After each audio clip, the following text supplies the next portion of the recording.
20 साल तक यही चलता रहेगा। 20 लोग आए आपके इस देश में, क्योंकि तुम खुद नहीं बदले। तुमने अपने घरों में अपनी एक कमरे की दीवार को नहीं बदल पाए।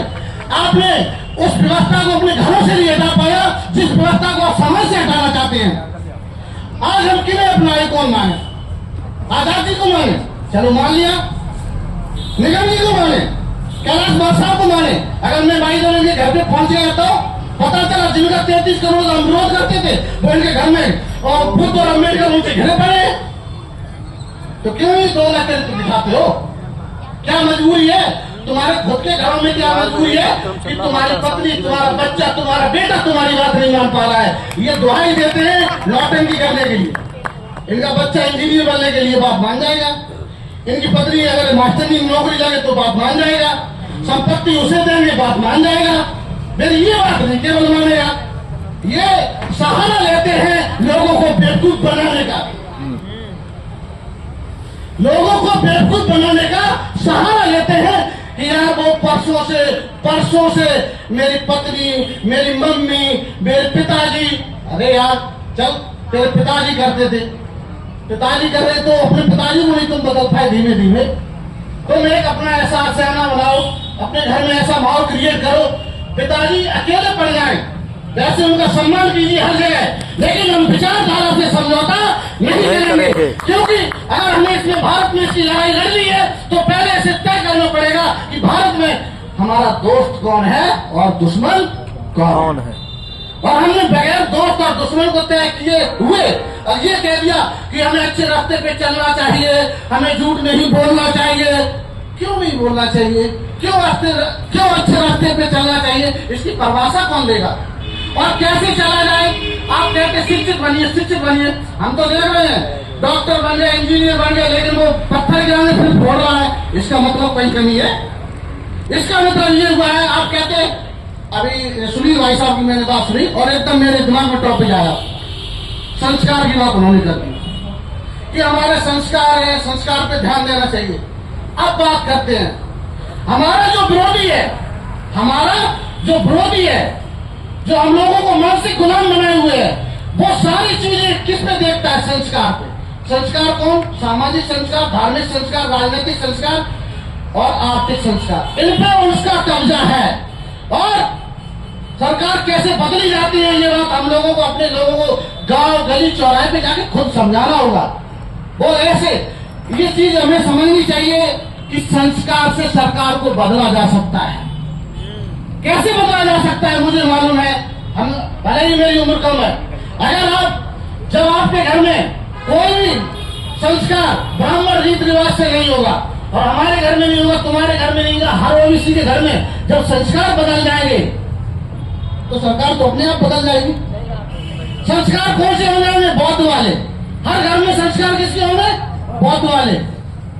अभी क्या होता है, अभी वो क्या कहते हैं, हमारे सामने वाला क्या कहता है, एक हिंदू पिटा, हिंदू के साथ ये कर दिया है, हिंदू संस्कारों पे कुठाराघात, इस प्रकार ये वो फैलाते हैं।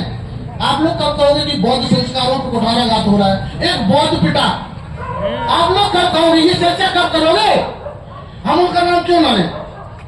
इसलिए दोस्तों जब ये बात कहते हैं तो मैं लोगों से ये भी कहता हूं, आपको समाज में बात कौन सी करनी है और कौन सी करनी चाहिए। तो बात ये होनी चाहिए कौन सी? अब ब्रह्मलेख की बात नहीं, अब शिलालेख की बात होगी। जब बुद्ध, अशोक और अम्बेडकर की बात करेंगे तो आपको बात समाज में कौन सी करनी पड़ेगी? अब ब्रह्मलेख की बात नहीं, अब शिलालेख की बात होगी, और अब प्रधानी की बात नहीं और राजधानी की बात होगी। क्या बात है, बहुत सही। ब्रह्मलेख क्या है इसका आपको व्याख्या कर देते थोड़ा 1 सेकंड में। ब्रह्मलेख जिसमें लिखा है दृष्टि ब्रह्मा जी ने बनाई है, तो हम इन बातों में नहीं पढ़ेंगे दद्दा, इससे हमारा भला नहीं होगा। हमारा राजनीतिक, आर्थिक, सामाजिक शोषण तो इन ब्रह्मलेख ने ही किया है। तो इस ब्रह्मलेख की बात नहीं, अब शिलालेख की बात होगी। शिलालेख की जब बात करेंगे तो सम्राट अशोक अपने आप अपने समाज में ऊपर आने का काम करेंगे। तो ये बात, ये सामग्री, ये आइडिया ऑफ इंडिया की जो बात करते हैं, ये हम ही लोग तो बांटेंगे समाज में जाके। तो ब्रह्मलेख की बात नहीं, अब शिलालेख की बात होगी, और प्रधानी की बात नहीं, और राजधानी की बात होगी। फिर आगे क्या आजादी? विश्व विजय तो किया ही तुमने, सम्राट अशोक के लिए ये लाइनें हैं जो विश्व विजय तो किया ही तूने, धर्म विजय भी तेरी है। और अंधकार इस दुनिया को ज्ञान की ज्योत तुमने जला दिया। क्या बात और है। सब तो केवल बहुत कहते सही। थे और तुमने करके दिखा दिया। और सब तो केवल कहते थे और तुमने करके दिखा दिया। वो कैसे करके दिखाया था? सम्राट अशोक सम्राट होने के बाद उन्होंने अपने पुत्र को क्या किया? श्रीलंका मैं संघमित्रा को विदेशों में प्रचार के लिए लंका, कंबोडिया जगह जगह भेजा। और हमें अपने बच्चों को कहा एमबीबीएस डॉक्टर बनाना चाहते हैं, बनाइए, कोई दिक्कत नहीं।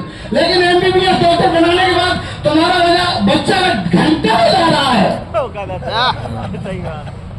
तो तुम्हारा बच्चा जल बनने के बाद घंटा बजा रहा है। तो इसका मतलब आपका बच्चा जरूर है, वो आपका रक्त पुत्र है, लेकिन वो आपका विचार पुत्र नहीं है। बिल्कुल।